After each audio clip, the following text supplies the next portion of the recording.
서방 국가들은 러시아의 영토 요구를 우크라이나가 받아들이도록 압박하는 상황에서 어떤 입장을 취했나요? 서방 국가라고 하면 역시 미국을 제외한 나토 회원국가고 핵심으로는 영국, 프랑스, 독일, 이탈리아를 말할 텐데 특히 영국과 독일을 필두로 해서 서방 국가들은 계속해서 우크라이나가 러시아와 싸울 수 있게 해주려고 하고 있고요. 러시아가 우크라이나에 하는 영토 요구라든지 아니면 도네츠크주를 지금 러시아군이 80%를 차지하고 서쪽으로 한 20% 정도가 남아있는데 푸틴 대통령이 뭐 이거를 마저 차지하고 대신에 밑에 있는 뭐 자포리자 주라든지 헤르손주를 일부 내주겠다 뭐 이런 딜을 요청했다고 하는 말이 있는데 그 말이 뭐 사실이든 아니든 간에 일관되게 이 서방 국가들은 요구 조건을 들어주면 안 된다. 그러니까 푸틴의 요구 조건을 들어주면 안 되고 우크라이나가 계속 싸워야 한다는 입장을 계속 취하고 있습니다. 오히려 미국의 트럼프 행정부가 여러 가지 이유에서 우크라이나에게 가혹한 모습을 보이고 그러니까 러시아의 유화적인 모습을 보이는 전반적인 흐름이 있는데 그런 흐름과 반대로 서방 국가들은 우크라이나를 원조하고 러시아를 압박하는 모양새를 계속 취하고 있죠. 푸틴의 영토 교환 전략이 유럽 안보와 나토의 대응에는 어떤 파장을 미치고 있나요? 영토 교환 전략 이거 하나뿐만이 아니더라도 일관되게 서유럽 특히 독일은 러시아를 침략 국가로 규정하고 유럽의 안보를 확보하려면 우크라이나가 굳건히 버텨줘야 한다는 입장을 취하고 있습니다. 그래서 사실은 제가 독일 쪽을 연구하는 학자랑 독일 내 분위기에 관해서 토론을 하고 그쪽 분위기를 전해들었는데 독일의 상당히 뛰어난 지성인들도 푸틴에 대한 공포심이 엄청나다고 하더라고요. 그리고 지금 메르츠 총리가 독일의 메르츠 총리가 계속해서 우크라이나를 돕고 러시아와 대립각을 세우는 발언을 하고 있고 어떻게 보면 그전에 영국이 해오던 역할을 오히려 요새는 독일이 하면서 특히 메르츠 총리가 하면서 러시아의 위협을 강조하는 분위기인데 그런 분위기 탓인지 독일 학계도 상당히 러시아에게 비판적이고요. 그리고 지금 독일에서 가장 호황을 누리고 있는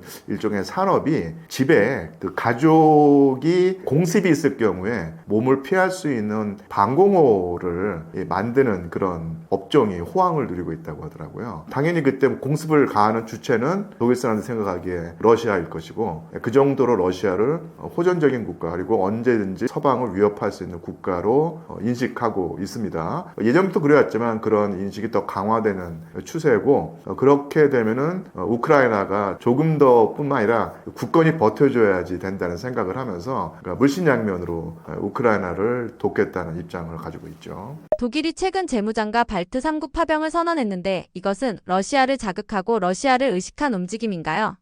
사실 실상이든 허상이든 독일의 전반적인 분위기는 푸틴 대통령을 위험한 인물로 보는 그런 입장이고 덩달아서 러시아 전체를 상당히 호전적인 국가로 규정을 하고 있습니다. 그래서 원래는 미국의 그 방위 유산 속에서 독일이 국방비를 거의 지출하지 않는 형식으로 지금까지 쭉 지내왔는데 트럼프 행정부 출범 이후로 트럼프가 독일의 방위비 증액을 요구하고 있고 적극적으로 지금 메르츠 총리가 거기에 발맞춰서 지금까지 상당히 전력이 약화된 상태에 있던 독일군을 강화하는 입장을 취하고 있고요. 그리고 상당히 공격적으로 군비 증강을 하겠다는 계획을 세워놓고 있습니다. 그리고 더군다나 제가 그 발트의 3국이라고 하면 에스토니아, 리투아니아, 라트비아일 텐데 제가 그 세 나라 중에 어느 나라인지는 조금 가물가물한 한데 가장 그 러시아와 맞닿아 있는 가장 발트해 중에서 북쪽에 있는 국가가 우리나라 안으로 독일 기갑부대가 들어와서 주둔해달라는 요청을 했고 거기에 맞춰서 독일 기갑부대가 주둔을 하게 됐다 기지를 만들고 하게 됐다고 하더라고요. 그러니까 이것은 러시아 입장에서 보면 도발로 보이겠죠. 독일에 대한 원초적인 적대감과 공포심이 있는 나라가 러시아이고 사실은 이 발트해 3국이 어떻게 보면은 러시아에서 가장 중요한 도시 중의 하나인 상트페테르부르크를 겨누고 있는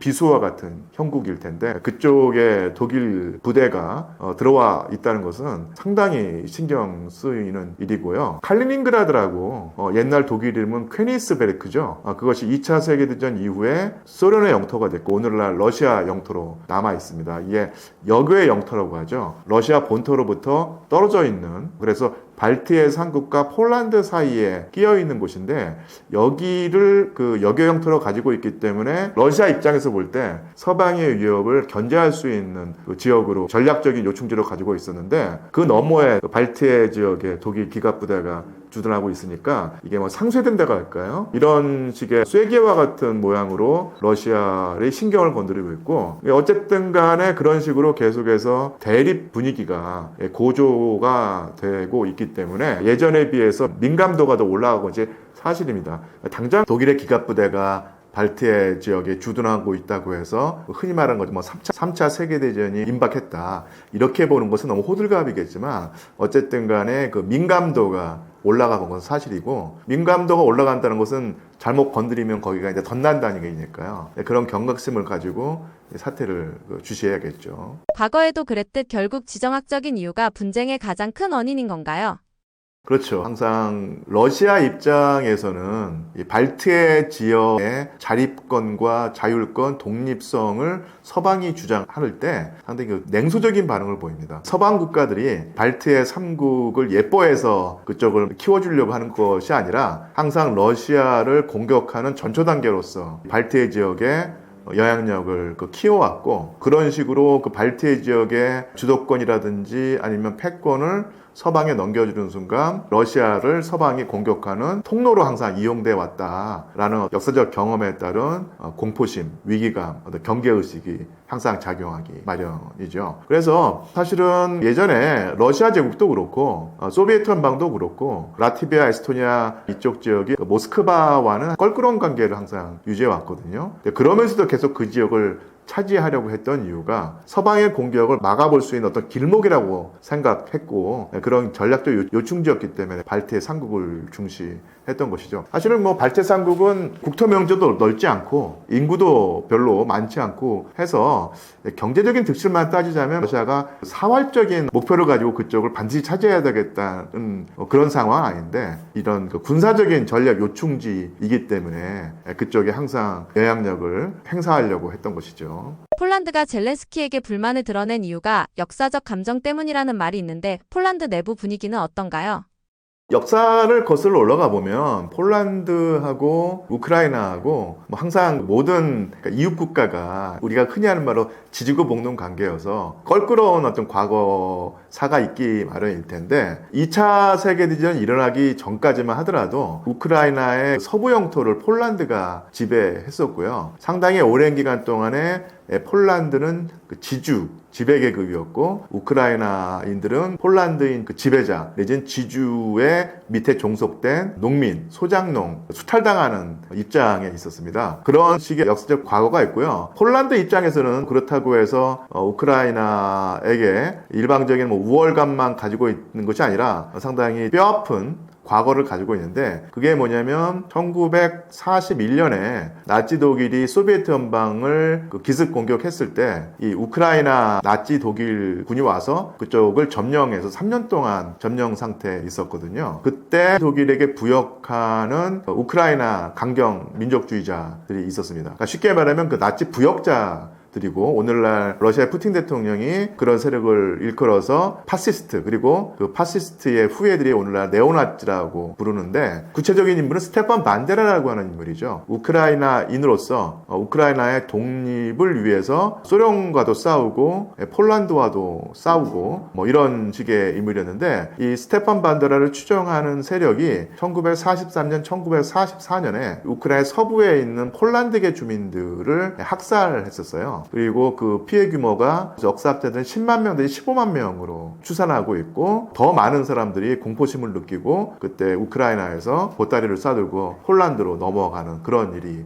있었죠. 폴란드와 당시 소련에 속했던 우크라이나가 수십 년 동안 사회주의 형제국가라고 하지만 사실은 뼈 아픈 과거를 서로 가지고 있으면서 서로를 경원시해 왔는데 지금 2022년에 러시아가 우크라이나를 침공하면서 오히려 그 정부 차원에서는 폴란드와 우크라이나 정부가 밀착 관계가 돼서 우크라이나 난민을 가장 많이 받아들이고 보살펴주고 그리고 우크라이나에게 물심양면으로 지원을 해주고 있는 국가가 바로 이제 폴란드입니다. 정부 차원에서는 그렇죠. 당연히 우크라이나는 우크라이나는 러시아의 침공을 받았으니까 러시아에게 반감을 가질 수밖에 없고요. 그리고 근대 이후로 러시아와 항상 대립해 왔던, 그리고 러시아의 그 속국이 되기도 했었던 폴란드로서는 러시아에 대한 공포심이 있기 때문에, 공동의 적이 있기 때문에 폴란드 정부와 우크라이나 정부가 어쨌든 간에 현 상태에서는 서로 밀착 관계를 유지해 왔는데, 문제는 그 폴란드 시민들 사이에서 그러니까 우크라이나에 대한 감정이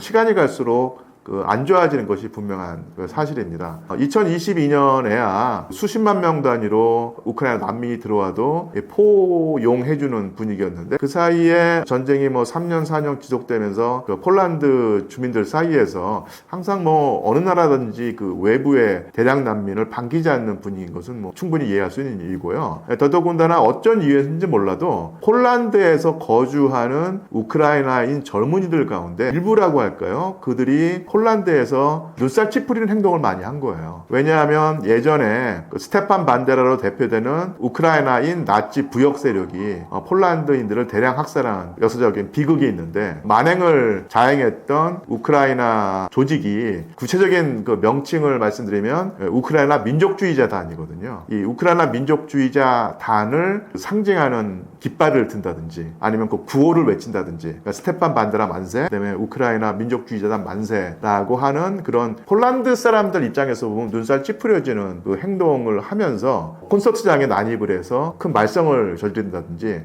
이런 일이 최근에 벌어졌거든요. 그러면서 그 처음에는 좀 어리둥절해야 하던 폴란드 평범한 시민들이 드디어 그 화를 터뜨리면서 가만두면 안 된다라는 여론을 형성했고, 그래서 폴란드 경찰들도 자국 내에서 말썽을 저지르는 우크라이나, 말하자면 네오나치 청년들의 행동을 발본색원하겠다. 그리고 뒤에 배후 조직이 있으면 끝까지 추적해서 뿌리 뽑겠다. 이런 공식 성명서를 발표했습니다. 그러니까 이런 식으로 정부 차원에서의 어떤 밀착 관계와는 다른 흐름이 폴란드 일반 시민들 사이에서 형성이 되고 있다는 얘기죠. 개인적으로는 어떤 사건에 주목을 했냐면요, 작년 늦 여름쯤에 아까 말씀드린 1943년, 1944년 우크라이나의 나치 부역 세력에게 목숨을 잃은 10만 명의 폴란드계 주민들의 넋을 기리는 추모비를 그 폴란드 시민단체가 폴란드에 세웠었거든요. 폴란드 정부는 추모비 개막식에 미온적인 반응 내지는 별로 반기지 않았습니다. 왜냐하면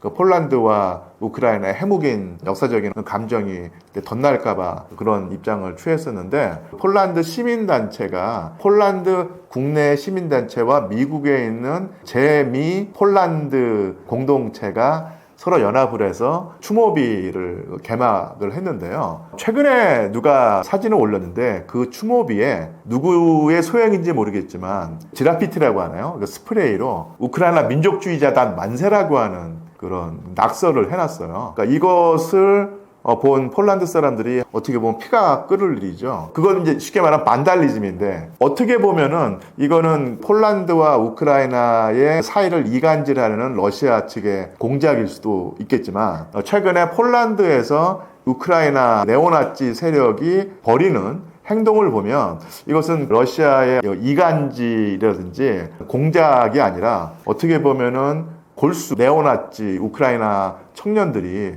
한 행동일 수도 있겠다, 그런 생각이 들었습니다. 그만큼 폴란드와 우크라이나의 관계가 단순하지는 않고 뼈아픈 역사적인 과거가 있고, 만약에 이 두 나라 사이에 알력이 생긴다면 결국은 이 문제가 또 불거지면서 또 한 번 민족 감정이 서로 대립하면서 서로에게 상처를 남길 가능성이 상당히 커 보입니다. 국내 언론이 러시아를 과소평가하고 유럽의 전황을 제대로 보도하지 않는다는 지적이 생기고 있습니다. 실제 전황은 우리가 아는 것과 어떻게 다른가요?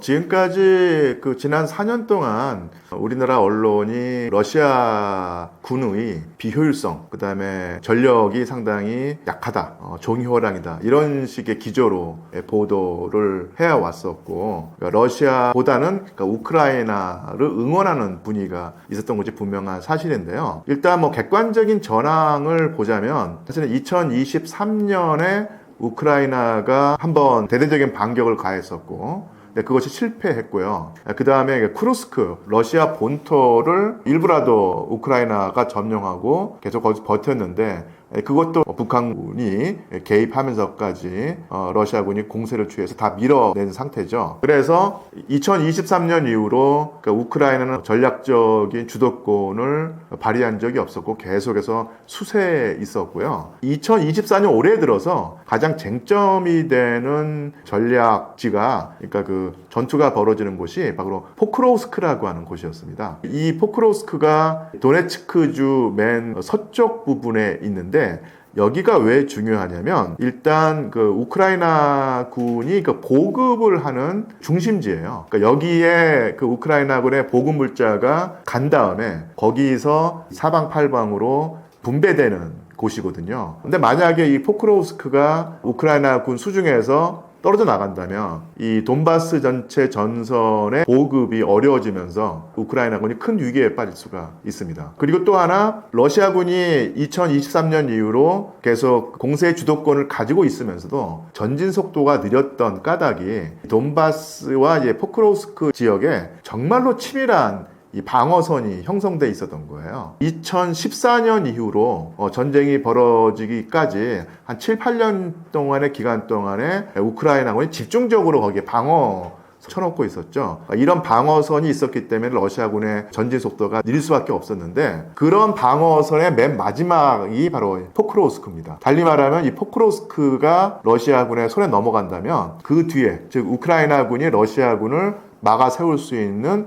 방어선이 없다는 얘기예요. 이 포크로우스크가 러시아군에게 떨어지게 되면은 지금까지의 러시아군의 전진 속도가 아주 느렸었는데, 다음부터는 마음만 먹으면 아주 쾌속으로 서쪽으로 진격할 수 있다는 얘기입니다. 그래서 만약에 포크로우스크가 러시아군의 수중으로 떨어지게 된다면 첫 번째로는 우크라이나군의 보급망이 붕괴될 가능성이 있고요. 두 번째로 우크라이나군의 방어선이 뚫리면서 그 다음에 우크라이나의 제2의 도시가 하르키우라는 도시가 있거든요. 이 하르키우가 바로 현재 방어선과 키우 수도 사이에 있는 제2의 도시입니다. 여기까지 위기에 빠질 가능성이 있다는 얘기죠. 그야말로 우크라이나군의 재앙 같은 상황일 텐데, 지금 그 포크로우스크에서 시가전이 벌어지고 있었는데, 이 포크로우스크의 시가지에 절반 이상, 어떤 보도에 따르면 90% 이상이 지금 러시아군에게 넘어갔다는 겁니다. 그리고 이런 상황에서도 애써서 우크라이나군의 선전기구라든지 아니면 젤렌스키 대통령이 포크로우스크에서 우리가 우크라이나군이 꿋꿋이 버티고 있다고 말을 해왔는데, 최근에 들어서는 그런 우크라이나 군마저도 전황이 불리하다, 포크로우스크가 러시아군에게 점령될 가능성을 대비해야 된다, 이런 반응을 보이고 있다는 얘기입니다. 그래서 결국은 이 포크로우스크가 접전지가 된 지가 거의 1년 가까이 되는데, 1년 동안의 소모전 끝에 러시아 군이 결국은 이 전략 요충지 그 포크로우스크를 점령할 가능성이 지금 아주 커지고 있고요. 어떤 또 보도에 따르면 러시아군이 이 포크로우스크 전투에서 승리를 선언한 시간이 머지않았다. 몇 주 안으로 그런 일이 벌어질 것 같다고 하는 그 보도가 나오고 있습니다. 근데 우리나라에서도 이것을 뭐 보도하고 있긴 한데, 보도의 그 빈도수라든지 아니면 비중이 상당히 그 부족한 것은 분명한 사실이죠. 그게 의도일지 아니면은 다른 그 뉴스에 비해서 좀 중요성이 딸려서 그런지는 모르겠지만, 포크로우스크 전투의 중요성이 제대로 전달되지 않는 것은 분명한 사실이고요. 그리고 우크라이나군이 지금 처해 있는 위기의 심도가 우리나라 언론에서는 충분히 전달되지 않는 것도 분명한 사실인 듯합니다. 북한이 러시아에 군사물자 지원을 했지만 실질적 보상은 거의 받지 못했다는데, 푸틴의 숨은 전략은 무엇인가요?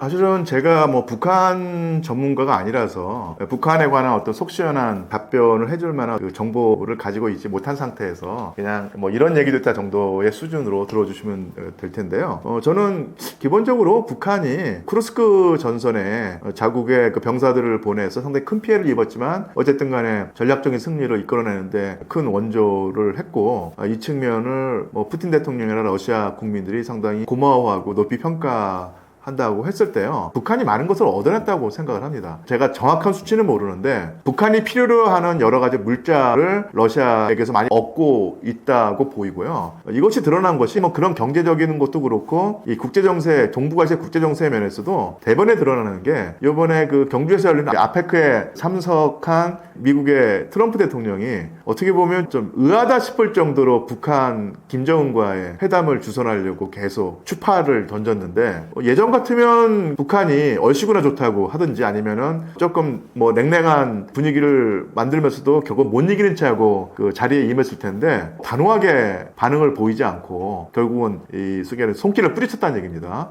이것도 북한이 러시아로부터 얻은 원조라든지 아니면 지지라고 하는 것이 있기 때문에 그런 자신감을 보였다고 보이고요. 그만큼 많은 것을 얻어냈다고 보입니다. 여기서 북한의 입장이고, 러시아로서는 북한이 기본적으로 뭐 고맙다, 그 다음에 반갑다 이런 차원뿐만 아니라 이 동북아시아의 정세에서 이 북한이라고 하는 카드를 가지고 상당히 많은 나라들과 딜을 할 수 있는 상황이 됐다고 보여요. 러시아가 동북아시아에서 중국하고도 상대해야 하고 일본과도 상대해야 되고 미국과 상대해야 되고 그 다음에 대한민국과도 상대를 해야 되는데 요 나라들이 다 북한과 연결돼 있거든요. 북한이라고 하는 카드를 이용해서 이 러시아가 중국, 일본, 대한민국, 미국과 밀당을 할 때 상당히 유용하게 활용할 수 있다는 측면에서 그것만 놓고 보면 이 러시아와 북한이 아주 서로 윈윈 관계에 있다고 할 수 있겠죠. 러시아가 김정은과의 관계를 통해 얻는 외교적, 군사적 이득은 무엇인가요? 군사적인 측면만 놓고 보자면요, 이 쿠르스크 전선에서 전투병력으로 북한군이 활용이 됐고요. 그리고 지금 북한군이 쿠르스크 주, 그러니까 러시아의 쿠르스크 주가 우크라이나와 맞닿아 있는데 요 맞닿아 있는 그 접경지대에서 경비병력으로 활용이 되고 있다고 합니다. 그래서 러시아 군도 상당히 제한된 전력으로 이 전쟁을 수행하고 있거든요. 총동원령을 내려서 전쟁을 수행하는 것이 아니라 부분 동원령으로 하고요. 그리고 징집된 군인들은 이 보조병과라든지 후방에서 근무하고 계약병이라고 하죠. 돈을 주고 싸우는 그런 계약병을 주로 전투에 투입하고 있는데 이들은 숫자가 무한정이 아닙니다. 상당히 제한돼 있어요. 그래서 러시아로서도 그 넓은 전선에서 수천 킬로미터에 달하는 전선에서 싸우고 있고 병력이 제한되니까 허덕이기 마련인데 그때 그 쿠르스크 전선의 북한군을 경제병력으로 활용한다는 것은 그쪽에 있는 병력을 그 더 중요한 전선, 돈바스 전선이라든지 아니면 남쪽 전선에 투입할 수 있다는 얘기거든요. 네, 그런 식으로 활용을 하고 있고요. 또 하나 이 그 돈바스 지역에서 점령한 지역에서 이 전투가 벌어졌기 때문에 상당히 많은 그 물적 피해가 있었는데 그 물적 피해를 복구하는 인력으로 북한군의 공병부대 내지는 노무부대를 활용한다고 합니다. 그러니까 이런 식으로 러시아로서는 지금 일손이 부족하고 그다음에 군인이 부족한데 그런 부족분을 메우는데 북한군을 활용한다고 할 수 있죠. 그래서 지금 상황에서 북한군을 전투병력으로 쓰면서 격전이 벌어지는 돈바스 전선을 투입할 가능성은 없는데 보조병력으로 북한군을 활용하고 있는 것은 분명한 사실인 듯 합니다. 이것은 모두 군사적인 그 이득이라고 할 수 있겠죠. 러시아로서는 직접적이지 않지만 간접적인 이득이라고 볼 수 있겠고요. 그 다음에 외교적인 성과는 아까 말씀드린 대로 결국은 이 동북아시아에서 러시아의 위상을 키운다고 했을 때 패가 많아야 되는데 이 카드가 많아야 되는데 카드 역할을 바로 북한이 할 수 있다는 얘기죠. 그래서 우리가 흔히 그 중국, 러시아, 북한이 하나의 진영이라고 보는데 그 안에서 각자 이해관계가 있기 마련인데 북한은 특히 김정은 정권은 지금 상태로서는 중국과의 관계가 소원해졌고요. 러시아와의 관계가 아주 밀착 관계가 됐는데 그런 것을 이용해서 푸틴 대통령은 중국과의 관계를 설정할 때 북한이 중국보다는 러시아에 더 밀착해 있으니까 그것을 활용해서 중국과의 거래를 할 때 더 유리한 입장에 서 있을 수 있다는 얘기입니다. 그리고 미국과도 마찬가지죠. 지금 어떻게 보면은 트럼프 대통령이 북한의 김정은과 협상을 하고 관계를 설정하기 위해서 지금 몸이 달아 있는 상태일 텐데 이 푸틴 대통령이 트럼프 대통령과 커뮤니케이션을 하면서 내가 북한의 김정은을 다독여가지고 미국과 북한의 협상에 응하도록 만들 수 있다. 이런 식으로 하면서 트럼프와 딜을 할 수 있다는 얘기죠. 트럼프가 그만큼 김정은과 한 그 협상 테이블에 앉기를 바란다고 했을 때 그런 자리를 마련해 줄 수 있는 사람이 바로 푸틴이거든요. 그렇게 되면은 이 푸틴이 미국과의 협상을 할 때 상당히 유리한 고지에 있을 수 있습니다. 그런 면에서 이 북한과의 관계가 러시아에게 득이 되면 득이 됐지 이 해가 되지 않고요. 대한민국과의 관계도 마찬가지죠. 대한민국은 북한과 러시아의 밀착 관계를 달가워하지 않고 군사 동맹으로까지 발전하지 않도록 하려고 총력을 다하고 있을 텐데 푸틴 대통령은 너희들이 걱정하는 대로 북한과 러시아가 군사동맹까지 가지 않게 하려면 우리 러시아에게 많은 것을 내놔라 라고 하면서 대한민국을 압박할 수 있다는 얘기입니다. 그러니까 이런 식으로 푸틴 대통령은 북한이라는 카드를 쥐게 됨으로써 이 동북아시아에서 중국, 일본, 미국, 대한민국을 흔들 수 있는 그런 입장에 설 수 있거든요. 상당히 고난도의 외교 수를 지금 푸틴이 북한이라고 하는 카드를 이용해서 행사하고 있다고 보입니다. 그런 면에서는 러시아의 외교 수를 무시할 수 없는 상황인 것이죠. 한반도에도 리스크가 될 수 있다고 하셨는데 저희는 어떻게 대응해야 하나요?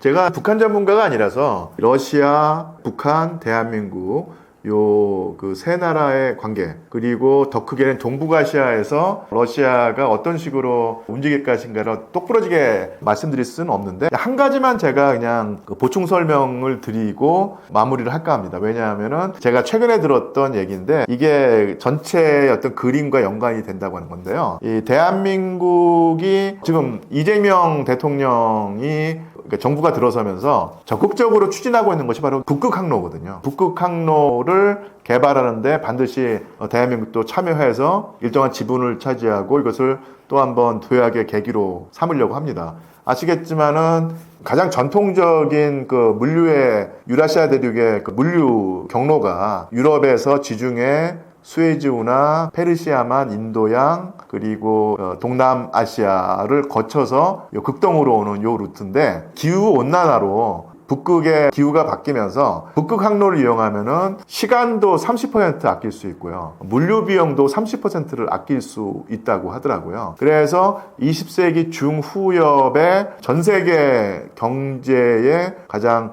핵심적인 쟁점이 바로 북극 항로일 텐데 여기를 누가 선점하고 얼마나 많이 잘 활용하는가에 따라서 20세기 중후엽의 경제 패권이 바뀔 수가 있는데 대한민국이 여기에서 빠지면 안 되겠죠. 그리고 북극 항로에 참여한다고 하는 것은 러시아와 어떤 협상을 해야 한다는 것입니다. 가장 북극 항로 개발에서 앞서가는 나라가 러시아고 가장 많은 국토 접경을 가지고 있기 때문에 그런 것인데 그런 의미에서 이재명 정부가 어떻게 보면 그 사활을 걸고 여기에 뛰어들고 있는데 요즘 난항을 겪고 있다고 하더라고요. 그게 뭐냐면 북한이 어떻게 말하면 일종의 장애물 부실을 하고 있다는 거예요. 대한민국과 러시아가 북극 항로 개발을 매개로 해서 관계를 개선하고 그 상호 증진을 도모하려고 하는데 북한이 거기서 어깃장을 놓으면서 이게 지지부진해지고 있다고 하는 것입니다. 그래서 윤석열 대통령 정부 하에서 외교적인 오판을 했다고도 볼 수 있죠. 미국과 일본에게 올인을 하면서 중국과 러시아의 관계가 소원해졌고 그렇기 때문에 러시아와 북한이 밀착을 했는데 그 러시아와 북한이 밀착한 그런 여파가 지금 미치고 있는 것이고 그 관계를 회복하는 것이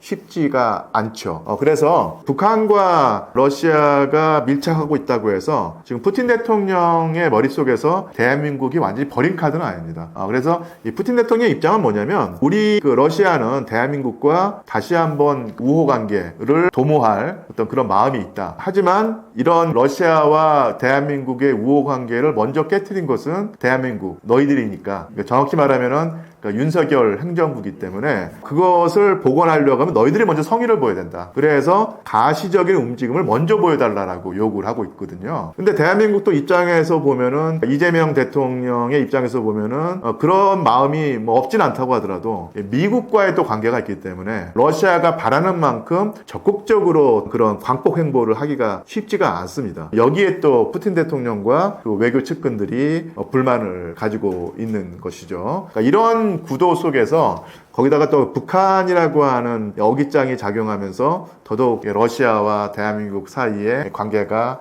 녹록지 않은 상황이 됐고요. 그 대표적인 예가 바로 북극 항로 개발에서도 작용하고 있는 것인데, 많은 경우에 어떤 분들은 아니 북한하고 러시아가 밀착했으니 우리가 러시아에게 뭐 애걸복걸할 필요가 없다, 아예 등을 돌려야 되는 거 아니냐, 쉽게 말하면 북한과 친한 나라를 왜 우리가 가까이 해야 되느냐, 이런 생각을 하시는 분도 있는데, 이게 참 동북아시아가 워낙 복잡하고 미묘하고 민감한 지역이 돼서 북한을 견제하기 위해서라도 러시아와 관계를 더 강화해야 한다는 얘기죠. 이게 바로 이제 동북아시아의 딜레마입니다. 우리나라로서는 북한과의 그 대립구도 속에서 북한을 견제하기 위해서 러시아를 멀리하기보다는 러시아를 가까이 해야 한다는 얘기죠. 그래서 푸틴이 어떻게 보면 교활한 것이 그런 상황을 너무너무 잘하고 있기 때문에 북한과의 관계를 강화해가지고 대한민국까지도 좌지우지하는 그런 입장에 서 있는 것입니다. 이게 그 대한민국으로서는 상당히 좀 딜레마죠. 그래서 역설적인 얘기지만 북한이 러시아와 상당히 밀접 관계에 있다. 그런데 북한을 견제하기 위해서는 러시아를 우리가 멀리할 수 없고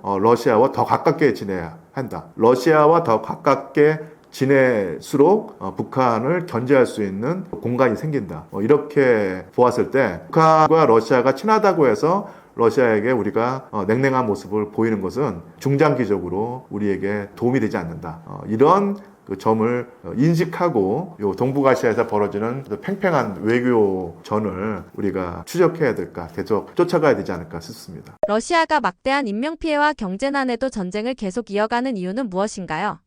러시아가 지금까지 4년 동안 전쟁을 치러오면서 많은 사상자가 당연히 날 수밖에 없었는데요. 물론 우크라이나 군보다는 훨씬 적겠지만 그래도 적지 않은 피해를 입은 것이 분명한 사실입니다. 근데 아마 정확히 러시아군의 전사자 수가 얼마인가, 부상자 수가 얼마인가는 그 진실은 최소한 5년, 아니 10년 지나야지 아마 정확히 밝혀질 텐데요. 지금 추정밖에 할 수 없거든요. 그래서 뭐 일부 서방에서 70만 명, 100만 명 운운하는데 그것은 상당히 과장인 듯하고, 하지만 추세라든지 간접적인 자료를 종합해 보면은 러시아군의 사망자 수가 10만 명을 넘은 것은 이제 분명해 보입니다. 적지 않은 숫자죠. 이게 어떻게 보면은 제2차 세계대전을 제외하고 러시아 군이 가장 큰 피해를 입었다는 전쟁이 그 아프가니스탄 전쟁인데, 이 아프가니스탄 전쟁의 그 전사자 수를 훌쩍 뛰어넘는 규모이죠. 그래서 우크라이나 군에 비해서 상대적으로는 적지만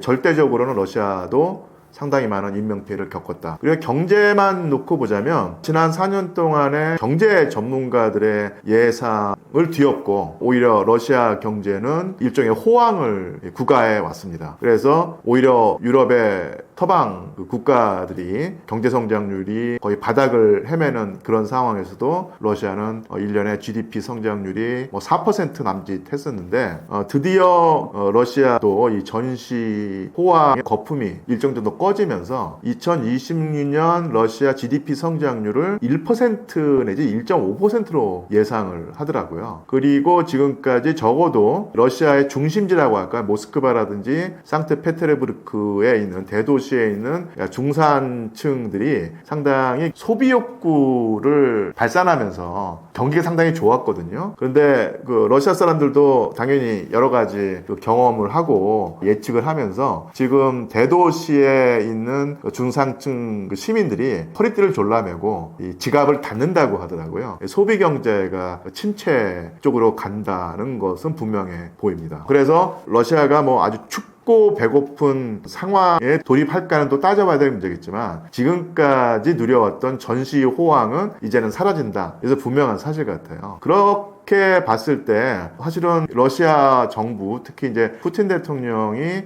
일정한 압박을 받는 것은 분명한 사실입니다. 그렇지만 그렇다고 해서 러시아 정부, 전쟁 지도부가 과연 전쟁의 고삐를 늦출 것인가? 그렇지는 않아 보입니다. 왜냐하면 정말로 쉽게 생각하면 이렇게 생각할 수 있겠죠. 아니 지금까지 우리가 그렇게 큰 피해를 보면서 전쟁을 수행해 왔는데 여기까지 왔는데 여기서 주저앉을 수는 없다. 조금만 더 참고 숨이 차지만 조금만 더 그 힘을 내가지고 더 바짝 달리면은 승리를 쟁취할 수 있는데 여기서 주저앉을 수는 없다. 뭐 이런 식의 생각이 충분히 가능할 것이고요. 또 하나 그 푸틴의 의지일 텐데, 푸틴 대통령은 이렇게 생각하는 것 같아요. 이 전쟁을 일으킨 것은 단지 땅 얼마 더 차지하고 하고 이런 것이 아니라 근본적으로 우크라이나를 무력화해서, 달리 말하면 우크라이나가 서방 측에 빌붙거나 아니면 서방 측에 원조를 얻어서 러시아의 안보를 위협할 수 있는 상황 자체를 완전히 없애버리겠다, 이런 의도를 가지고 전쟁을 일으켰다고 분석해야 됩니다. 그렇게 됐을 때 지금까지 4년 동안 전쟁을 치르면서 푸틴 대통령의 어떻게 보면 좀 잔인한 생각일 수 있는데, 그게 뭐냐면 우크라이나에서 앞으로 향후에 이 전쟁이 끝난다고 하더라도 러시아를 상대로 총을 들 수 있는 젊은이들의 풀을 완전히 없애버리겠다. 20대, 30대, 40대 연령의 남성들의 인구 풀을 완전히 바닥을 드러나게 만들어가지고 다시는 러시아에게 위협이 되지 못하겠다, 이런 의도를 가지고 전쟁을 수행한다고 하더라고요. 그래서 이 전쟁이 소모전으로 지속되는 것도 사실 러시아군의 역량이 모자란 측면도 있지만, 또 하나 그런 식으로 소모전으로 전쟁을 치러야지 우크라이나군의 전력이 계속 말라가면서 결국 바닥을 드러낸다는 얘기죠. 그런 식의 잔인한 전략이 일정 정도 효과를 보고 있다는 분석이 계속 나오고 있습니다. 그래서 푸틴 대통령 입장에서는 드디어 전시 호황도 끝나고 거품이 꺼지는 것도 분명하고 앞으로 우리가 허리띠를 졸라매야 되겠지만, 푸틴의 입장에서 볼 때 우크라이나라고 하는 국가, 더 정확히 말하면 서방에 빌붙을 수 있는 국가, 그리고 네오나치가 설쳐서 러시아의 적대 정책을 유지하려고 하는 이 국가의 화근 자체를 없애버리는 것이 장기적으로는 더 남는 장사다. 지금 경제가 힘들다고 해서 전쟁을 대강 얼버무리는 식으로 했다가는 이게 5년, 10년, 15년 뒤에 더 큰 위기가 조성이 되면서 러시아에게 더 많은 인구 자원, 경제 자원을 소모하게 만드는 상황이 있을 것이기 때문에 지금 조금 바짝 조여가지고 전쟁을 계속 수행해서 우크라이나라고 하는 화근 자체를 아예 없애버리겠다, 이런 생각을 하고 전쟁을 수행한다고 보였을 때, 이런 분석이 맞다고 하면은 2026년에 설령 러시아 경제가 상당히 어려워도 푸틴 대통령은 자신의 근본적인 전쟁 목표를 이루기 위해서 전쟁의 고삐를 늦추지 않을 가능성이 커 보입니다. 드론과 미사일 기술이 전쟁의 양상을 바꿨다고 하는데, 공격이 방어보다 유리한 시대가 온 것인가요? 이 드론이 전쟁에 빼놓을 수 없는 한 축이 된 것은 분명한 사실이라고 보이고요.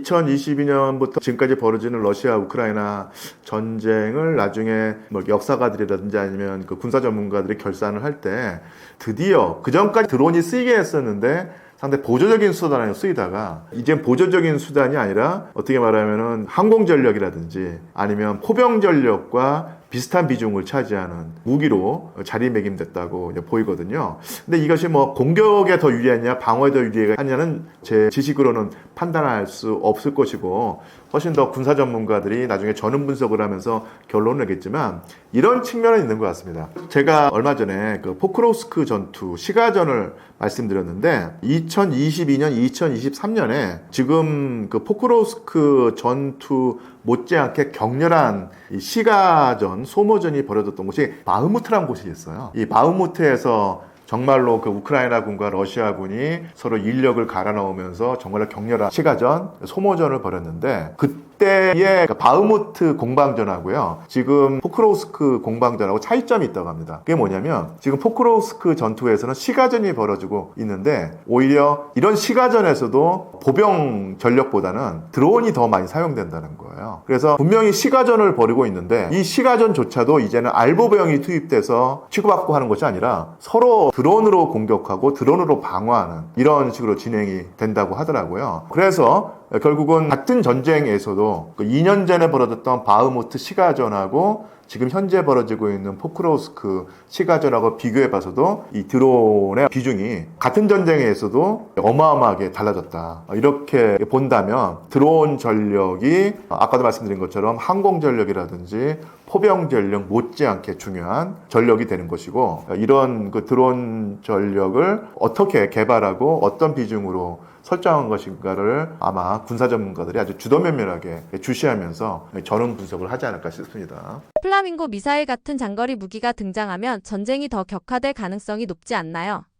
우크라이나가 이 플라밍고 미사일, 그러니까 쉽게 말하면 중장거리 미사일이라고 알고 있는데요. 그러니까 이것을 자체 그 기술로 개발해냈다라고 하면서 그 전까지는 러시아를 공격할 수 있는 중장거리 미사일을 서방이나 미국으로부터 좀 달라고 항상 요청해 오는 입장이었는데 우크라이나가 자체 개발한 미사일이 드디어 나왔고 이 미사일로 러시아를 공격할 수 있다고 선전을 해왔는데 의견이 엇갈리는 것 같습니다. 그게 뭐냐면 우크라이나가 말하는 그런 플라밍고 미사일이 어떻게 보면 이제 선전의 그 차원이었다. 성능이 되게 떨어지고 양상 단계에 있지 못하다는 분석도 있고요. 그리고 뭐 최근에 러시아가 대대적으로 우크라이나의 에너지 시설을 공격했는데 그에 대한 대응으로 우크라이나가 러시아의 에너지 집적소라든지 정유 시설을 공격해서 성과를 보였는데 그때 동원했던 무기가 플라밍고 미사일이다 뭐 이런 식의 얘기를 하고 있거든요. 그런데 어쨌든 간에 지금 단계의 전황에서 놓고 보자면 설사 그 우크라이나가 말하는 중장거리 미사일 자체 미사일이 있다고 하더라도 게임 체인저는 되기 힘들다. 상당히 그 제한된 역할만을 할 뿐이고 오히려 이 전쟁을 통해서 러시아의 그 미사일 전력이 정말로 고도화되고 있었고 예를 들면 오히려 그 미국과 서방의 미사일들을 성능면에서 앞서는 미사일들이 계속 그 러시아가 개발해내고 실전 배치한다고 하는데 더더욱더 이런 격차가 벌어지는 듯 하고요. 설사 플라밍고 미사일로 러시아에게 타격을 가해도 훨씬 더 센 강도의 그 보복을 당할 수 있기 때문에 그러니까 우크라이나로서는 사실 남능장사가 아닌 셈이 돼버렸고요. 그런 면에서 이 게임 체인저가 지난 4년 동안의 전쟁 속에서 일종의 거짓말자기 양치기 소년처럼 됐죠. 우크라이나가 새로운 게임 체인저를 확보했고 이 게임 체인저를 전선에 투입하면은 전황이 극적으로 바뀔 것이다. 이런 식의 얘기가 계속되어 왔었는데 한 번도 실현된 적이 없습니다. 그래서 이 플라밍고 미사일도 그런 말뿐인 게임 체인저가 될 가능성이 크다고 저는 개인적으로 판단을 합니다. 현 시점에서 전쟁의 승자가 있다고 한다면 어느 쪽에 손을 들어주시나요?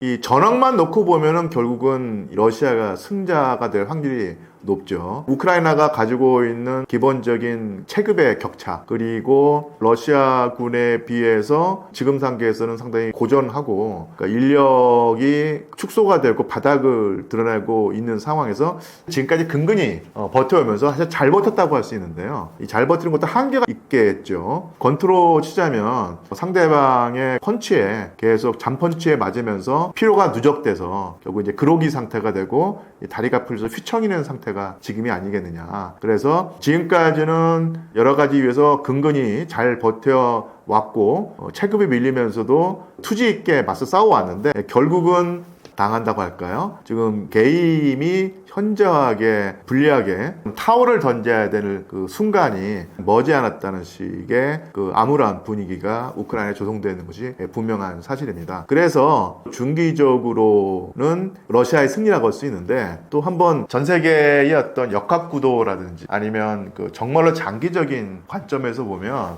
러시아의 중기적인 승리가 장기적인 승리로 치환될 수 있을 것인가 이것도 따져봐야 될 문제가 됩니다. 어쨌든 간에 러시아는 엄청난 인명피해를 겪었고 그 다음에 그 우크라이나라고 하는 국가에서 그나마 남아있는 그 친러시아 정치 성향이 완전히 사라지는 상황이 됐고 그 다음에 우크라이나의 그 서부에 있는 반러시아 감정이 이 전쟁을 통해서 극에 달해진 것이 분명한 사실이고요. 설사 전쟁에서 패배한다고 하더라도 우크라이나 서부에 있는 친서방, 반러시아 그 정치 세력이 제거될 것 같지도 않고요. 오히려 더 완전히 뿌리를 내린다고 할까요? 더 그 철저하게 반러시아적인 입장을 취할 것이기 때문에 이게 녹록지 않다. 뭐 이렇게 볼 수 있겠죠. 전황 자체는 러시아에게 유리하고 승리를 부과할 수 있는데 장기적으로 볼 때 그런 낙관적인 장밋빛 분위기에 젖어 있을 수 있는 상황은 아니다. 우크라이나가 위축된 것은 분명하지만 그러니까 위축되면 위축될수록 우크라이나에 있는 극단적이라고 할까요? 아니면 강경한 민족주의 세력이 더 큰 목소리를 내면서 러시아와의 대립각을 세울 가능성이 있다. 이런 식의 그 난관을 푸틴이 어떤 식으로 헤쳐나갈지 저로서는 좀 궁금하기도 하고요. 뾰족한 수가 있는가 회의적인 생각을 하고 있습니다. 러시아 국민들은 전쟁 장기화와 경제 어려움 속에서 푸틴을 얼마나 신뢰하고 있나요? 신뢰도가 있다고 봐야겠죠. 물론 러시아에서 여론조사를 해보면 푸틴의 지지도가 한 70%, 80% 정도일 거예요. 한창 전쟁을 수행할 때는 90%까지 올라갔었는데, 그렇게 봤을 때 이제 많은 분들이 그 푸틴의 그 높은 지지도가 다 여론조작, 강압적인 통제 때문에 그런 것이 아니겠느냐. 물론 맞습니다. 러시아가 아주 자유롭게 의사를 개진할 수 있는 그런 분위기의 사회는 아니고, 당연히 신문이라든지 방송을 러시아 정부가 꽉 틀어주고 있는 것이 분명한 사실인데, 그런 것을 감안하더라도 푸틴의 지지도가 예를 들면 50% 밑으로 떨어지진 않을 것 같아요. 물론 이 과장되거나 부풀려진 측면이 있지만 그래도 푸틴이 상당히 높은 지지를 누리고 있다는 것은 엄연한 사실이라는 얘기입니다. 그럼 러시아 사람들이 왜 푸틴을 그렇게 지지하는가 했을 때 정말로 이것 자체도 얘기하려면 한 1시간 동안 설명을 해드려야 되지만 간단히 이렇게 말씀드릴 수 있을 것 같아요. 한마디로 말씀드리면 1991년에 소비에트 연방이 해체됐을 때, 그리고 옐친 대통령이 러시아의 통치자가 되죠. 대통령이 되는데 1991년부터 2000년 푸틴 대통령의 집권까지 이 10년은 러시아 사람들에게는 너무너무 고통스러운 기간이었습니다. 일단 공산주의 체제가 망가지고 그 자리에 그 자본주의 체제가 들어서는 과정이 너무너무 힘들었고요. 이 체제 전환이란 것이 힘들 수밖에 없죠. 그래서 이 경제가 완전히 망가지고 연금이 하루아침에 휴지조각이 돼버리고, 그리고 일자리를 잃어버린 사람이 부지길 수 있는 이런 상황이었고요. 근데 그런 경제 위기뿐만 아니라 이 러시아에서 올리가르키라고 하는 그 신흥재벌이 등장을 하면서 완전히 경제적인까지도 완전히 무너져 버렸다는 얘기입니다. 그리고 이 올리가르키가 이 정계까지도 농락을 하는 상황이 됐다는 얘기죠. 그래서 러시아어를 설명을 드려야 될 텐데, 아시겠지만 민주주의가 영어로 데모크라시지 않습니까? 그런데 이 러시아 말은 데모크라티아라고 하는데요. 1990년대 러시아에 유행했던 말이 있는데 데르모크라티아란 말이 있어요. 이게 일종의 말장난인데, 그러니까 쉽게 말하면 데모크라티아는 데르모크라티아다. 그러면 요 데르모란 말이 뭔가를 알아야 될 텐데, 데르모가 이게 무슨 뜻이냐면 러시아 말로 영어로 하면 쉿트예요. 쉿. 우리말로 하면 배설물, 똥이란 얘기죠. 그래서 데모크라티아, 데르모크라티아 발음이 비슷하지 않습니까? 그러니까 러시아 사람들에게 민주주의라는 것은 좋은 게 아닌 거예요. 옐친 10년 동안에 진짜 힘들었던, 춥고 배고프고 너무너무 자존심이 상하는 그 10년을 떠올리게 된다는 얘기입니다. 그래서 이제 똥같은 체제라고 해서 이걸 민주주의 이렇게 비꼬아서 불렀던 것인데, 그런 면에서 2000년에 집권한 푸틴 같은 경우는 그런 식의 옐친과는 완전히 다른 모습을 보였던 것입니다. 일단 옐친은 늙고 병들었는데 푸틴 대통령은 젊고 활기찼고요. 경제를 다시 되살려냈고, 그리고 러시아의 국제적인 위상을 드높여서 미국과 서방에게 할 말을 다하는 그런 모습을 보였다는 얘기입니다. 그리고 경제가 활성화되면서 러시아의 시민들의 생활이 한결 나아졌다는 얘기죠. 그러니까 이런 식으로 푸틴 대통령을 지지할 수밖에 없는 상황이 됐던 것이고, 또한 러시아의 전통적인 역사적인 그런 맥락에서 하도 이제 외침을 많이 받아왔기 때문에 평균적인 러시아 사람들의 근본적인 아니면은 일반적인 생각이 뭐냐면, 착한 대통령보다는 좀 못된 대통령이라 하더라도 강력한 대통령을 원하는 상황입니다. 그래서 국제적인 기준으로 볼 때 푸틴 대통령이 착한 대통령은 아니죠. 민주주의를 많이 파괴한 대통령이고, 사회의 진보적이고 자유로운 분위기보다는 보수적인 분위기를 가져온 대통령이긴 한데, 어쨌든 간에 이 푸틴이 그나마 있기 때문에 러시아의 안정과 질서가 유지된다. 그러니까 푸틴이 만약에 존재하지 않게 된다면 다시 또 옐친 시대의 그런 혼란상, 난맥상으로 빠져들 가능성이 있다라고 생각하면서 푸틴을 지지하고 있는 것입니다. 그러니까 이런 상황에서 우리가 볼 때 저 나라는 왜 푸틴과 같은 장기 집권 스트롱맨 아니면 독재 성향을 가진 정치가를 지지하는가 이해가 안 될 텐데, 지난 30년 동안의 경험이 있기 때문이라는 얘기죠. 그래서 설령 지금 전쟁을 하면서 좀 어려워지는 측면이 있다고 하더라도 푸틴 대통령에 대한 지지를 거두게 된다면 더 큰 혼란을 불러올 수 있기 때문에 푸틴 대통령에 대한 전반적인 지지. 러시아에서도 상당히 의식이 있고 교육을 많이 받고 국제적인 인식이 있는 그런 층에게는 푸틴이 별로 달가운 존재가 아니겠지만 가장 평균적인 러시아 시민들 입장에서 보면은 러시아에게 가장 알맞은 통치자는 역시 푸틴이다. 그리고 푸틴이 일을 잘해왔다. 푸틴이 설령 마음에 들지 않더라도 푸틴이 없는 러시아를 생각해 보니 겁난다. 끔찍하다. 옛날에 옐진 시대로 돌아가는 것이 아니냐.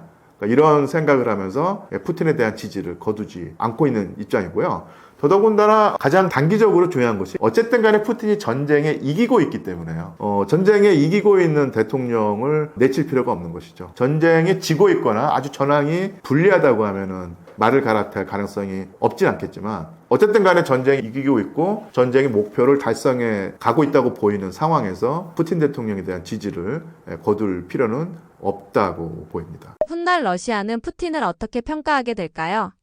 정말 이것도 앞날을 예측한다는 게 정말 어려운 일인데 한 가지 시나리오로만 말씀드리자면 제가 볼 때는 푸틴 대통령이 대통령으로 재직하고 있는 동안은 러시아가 안정을 구가할 것 같습니다. 근데 문제는 뭐냐면 강력한 통치자가 억압적인 방식으로 질서를 유지해서 그것이 오래될 때 나타나는 필연적인 단점이 있어요. 그게 뭐냐면 후계 구도가 불안정해진다는 얘기입니다. 장기 집권한 정치가는 자기 정권의 안정을 위해서 후계자를 키우지 않거든요. 그래서 지금 푸틴 대통령의 뒤를 이을 만한 어떤 정치가로 뚜렷하게 주목받는 인물이 없습니다. 그리고 그런 식의 주목받는 제2인자의 출현을 푸틴이 반가워할 거지도 않아요. 그런 상황에서 5년이라든지 10년이 지난 다음에 푸틴도 인간인 이상 수명의 한계가 있을 것이고 나이가 벌써 이제 70대인데 건강이 예전 같지가 않겠죠. 몇 달 전에 전승기념일에 중국의 베이징을 방문해서 시진핑과 같은 차를 탔을 때 서로 간에 어떻게 하면 더 오래 살 것인가를 가지고 얘기를 했다고 하는데 그런 식의 상황이 결국은 인간으로서 평생 아니면 또 영원히 살 수 없다는 것을 너무너무 잘 알고 있기 때문에 그런 화제를 올렸겠죠. 그래서 어느 순간에 생물학적인 수명이 다하거나 아니면 정치인으로서의 수명이 다해서 푸틴이 정계에서 물러났을 때 후속 과정이 상당히 혼란스러울 것이다. 그리고 자칫 잘못하면은 푸틴 시절에 쌓아놨던 안정이 한순간에 와르르 무너질 가능성이 있다. 이렇게 되겠죠. 그래서 단기적으로 중기적으로 러시아의 질서를 가져온 대통령으로 자리매김 될 듯한데 오히려 단기적이고 중기적인 안정을 추구하다가 장기적인 모순을 오히려 가져와서 러시아의 또 다른 혼란을 초래할 수 있는 그런 기반을 조성하고 떠난 대통령, 이렇게 기억되지 않을까 싶습니다. 안 그래도 남성이 부족한 상황에서 전쟁의 장기화로 인해 성비 불균형이 더 심해졌을 것 같은데 이에 대한 리스크는 없나요? 물론 이 전쟁으로 러시아가 많은 전사상자를 내면서 인구 구조에 안 좋은 영향을 미친 것은 분명한 사실인데요. 러시아의 인구 구조는 전쟁 훨씬 이전부터 지속적으로 출생률이 감소하고요. 이런 입장이 있었습니다. 러시아도 대표적인 저출생 국가였거든요. 그래서 인구 구조가 성장에 불리하게 계속 유지돼 왔다. 이 전쟁이 거기에 하나의 어떤 보탬이 된 것은 분명한 사실인데 이 전쟁 자체로 러시아의 인구 구조가 그전까지 좋았다가 갑자기 나빠졌다 이렇게 보면 안 되거든요. 장기적인 안목에서 러시아의 인구 구조는 지속적으로 악화되었다라는 사실을 인식해야 될 것이고요. 그런 면에서 푸틴 대통령이 정말로 우리가 알고 있지 못한 사실인데 온갖 수단을 동원해가지고 러시아의 출생률을 높이려고 국가 정책에 아주 총 매진을 해왔거든요. 근데 효과가 쏟은 노력에 비해서는 충분히 나타나고 있지 않다고 보입니다. 근데 이건 아마 구조적인 문제가 있는 것 같아요. 일단은 러시아도 나름대로 선진국이라고 말하기는 어렵지만 후진국은 아니지 않습니까? 그러면서 아이를 많이 가지지 않으려고 하는 추세가 분명한 사실이고요. 또 하나 서방과 다른 가치관을 계속 강조하고 있거든요. 그전까지 러시아가 서방의 일원이 되려고 무진 애를 써왔고 여러 차례 구애를 했었는데 서방 측의 냉랭한 대접을 받으면서 뭐 한 2007년도부터는 확실하게 입장을 바꿔서 이제는 우리는 그 서방과 관계를 다질 수 없다. 등을 돌려가지고 서방과 다른 사회를 지향하겠다고 하는 입장을 충분히 아주 강력하게 표방을 했거든요. 그러면서 쉽게 말하면 여성의 지위가 많이 떨어진 것이 분명한 사실입니다. 그러니까 여성의 지위가 떨어지게 된다면 대번에 나타나는 현상이 뭐냐면 여성들이 아이를 안 가지려고 하거든요. 그러니까 이게 구조적인 문제 같아요. 그러니까 러시아의 생존 전략으로 서방과 대립하는 입장을 취해왔고 정책의 여파로서 사회가 보수화되고요. 사회가 보수화되면서 여성의 지위가 향상되기보다는 제자리 걸음을 하거나 아니면 더 저하되기 마련인데 그런 상황에서 러시아 여성들이 저출생이라고 하는 아이를 가지지 않는 식으로 어떻게 말하면 그 보복을 하는 것이고요. 그러니까 이것을 푸틴 대통령과 러시아 정부가 국가 정책으로 극복하려고 했는데 그 성과가 나타나지 않는다. 이렇게 볼 수 있겠죠. 그래서 이런 그 러시아 인구 구조의 꾸준한 하락의 전쟁은 하나의 요소에 불과하고 결정적인 요소는 아니었다. 이렇게 정리할 수 있겠습니다. 일단 지위가 떨어지면은 좋은 직장을 갈 수가 없게 되고요. 그 다음에 그 경력 단절이라고 하나요? 자기가 사회생활을 하다가 아이를 가지려고 하다가 일정한 어떤 공백 기간이 있는데 이게 여성의 지위가 높아지면은 경력 단절을 보상해주는 체계라든지 여러 가지 게 있을 텐데 사회가 보수화되면 그거 안 해주려고 할 거 아닙니까? 근데 내가 만약에 아이를 가지게 되면 2, 3년 동안 아무것도 못하고 그 다음에 그렇게 되면 완전히 나는 이제 사회에서 배제가 된다고 했을 때 안 가지려고 하겠죠. 러시아 엘리트층의 해외 이주는 심각한 상황인가요? 제가 알고 있는 것은 이렇게 알고 있습니다. 전쟁이, 그러니까 2022년에 러시아가 우크라이나를 침공해서 전쟁이 벌어지니까 평균적인 러시아 시민들은 전쟁을 지지한다고 할까요? 아니면 푸틴의 결정에 그 별로 반대하지 않는 입장이었었는데 하지만 교육받고 국제적인 감각을 가지고 세계 어디서든지 통할 수 있는 기술을 가지고 있는 고급 인력들은 여러 가지 이유에서 해외로 많이 유출됐다고 하더라고요. 그래서 러시아가 정말로 보유하고 있어야 될 주요한 두뇌들이 전쟁 때 많이 유출된 것은 분명한 사실이다. 그랬는데 지금 벌써 전쟁이 벌어진 지가 4년이 됐는데요. 전황이 러시아에게 유리해진 상황에서 푸틴 대통령과 정부가 아주 적극적으로 유출되었던 그 두뇌들을 다시 러시아로 돌아오도록 만들려는 일련의 입법을 아주 적극적으로 수행하고 있다고 하더라고요. 그러니까 우리 생각에는 나라 싫어서 떠난 놈들 그런 자들을 받아들이지 않겠다 이런 식으로 할 것 같은데 나름대로 푸틴이라든지 러시아 정부가 어떻게 보면 이렇게 사사로운 감정이나 기분파로 행동하지는 않고 아주 체계적으로 고급 두뇌를 관리하고 있고 그런 입장에서 아주 파격적인 혜택을 제시하면서 해외에 나가 있는 러시아 두뇌들을 다시 끌어들이려고 하고 있는 것이 최근 2025년 올해 러시아 정부의 일관된 그리고 상당히 지속적인 파격적인 입장이라고 합니다. 그런 측면으로 정리할 수 있겠습니다. 잦은 전투로 러시아의 내전 가능성까지 거론되는데 실제로 현실화될 가능성이 있나요? 설명을 드리자면 아주 길게 설명하고 많은 시간을 들여서 할겠지만 짧게만 설명드리면요. 일단 전황이 러시아에게 상당히 유리한데 러시아 안에서 내전이 벌어질 가능성은 없고요. 또 하나 러시아의 전신격인 국가가 바로 소비에트 연방 아니겠습니까? 소비에트 연방, 그러니까 세계 최초의 공산주의 국가고 70년 동안 패권 국가로 군림해온 국가인데 러시아 제국과 소비에트 연방이 상당히 연속성이 있지만은 어쨌든 간에 혁명으로 단절돼서 불연속성, 차이점도 많이 있습니다. 근데 그건 뭐냐면요. 소비에트 연방의 군대는 철저한 문민 통제를 받는 조직이에요. 그러니까 아예 러시아 제국이 무너질 때 가장 결정적인 계기가 러시아 군대가 체제로부터 등을 돌려서 반체제 쪽에 가담했기 때문에 러시아 제국이 무너진 것이거든요. 그래서 이 반체제 세력이었던 볼셰비키당 내지는 러시아 공산당이 군대를 자기 편으로 끌어들여서 혁명에 성공해서 전제체제를 무너뜨릴 수 있었습니다. 그러면 당연히 드는 생각이 러시아 제국의 군대의 배반으로 무너졌으니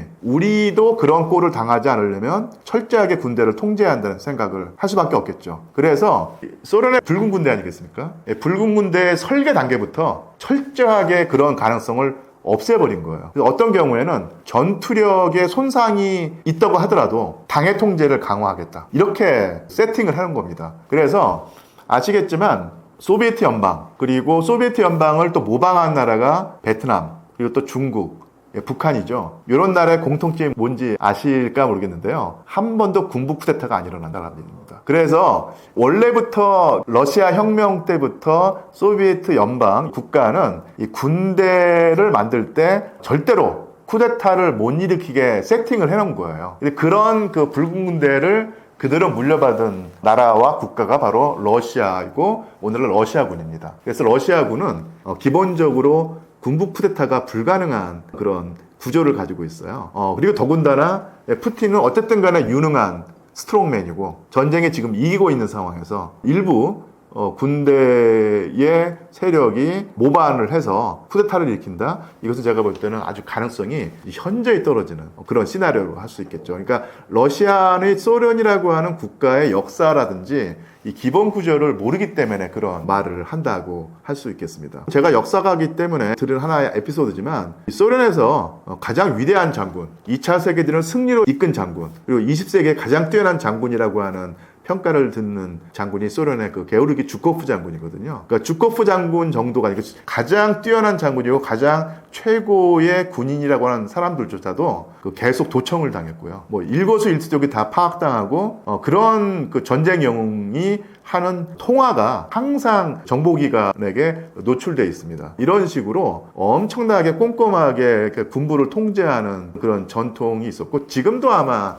러시아의 정보기관이 있을 텐데 이 정보기관이 러시아 장군들의 일거수일투족을 다 체크하고 있을 거예요. 그런 상황에서 섣불리 쿠데타를 모의한다. 그리고 또 쿠데타가 성공할 수 있다고 보는 것은 제가 볼 때는 정말로 기본적인 상황을 파악하지 못한 사람들이 하는 억측에 불과하다고 봅니다. 가끔 가다 보면 뭐 프리고진 얘기라든지 뭐 이런 식 얘기하면서 우리나라가 군부 쿠데타의 경험이 있고요. 더더군다나 윤석열 정부에서 쿠데타가 가능하니 러시아 같은 쉽게 말하면 그 나사빠진 내지는 비합리적인 사회에서는 쿠데타 내지는 군부 쿠데타가 가능하지 않겠는가. 또 하나가 최근에 중국에서 시진핑이 군부 통제력을 잃어가지고 군부 쿠데타가 일어나가지고 곧 실격한다 얘기를 했잖아요. 근데 그때 그런 식의 얘기가 진짜 많이 돌았는데 중국 전문가들 절대 말이 안 되는 얘기라고 너무너무 자신 있게 얘기를 했거든요. 그런 식의 얘기를 제가 중국을 모르는 상태에서도 중국 전문가들의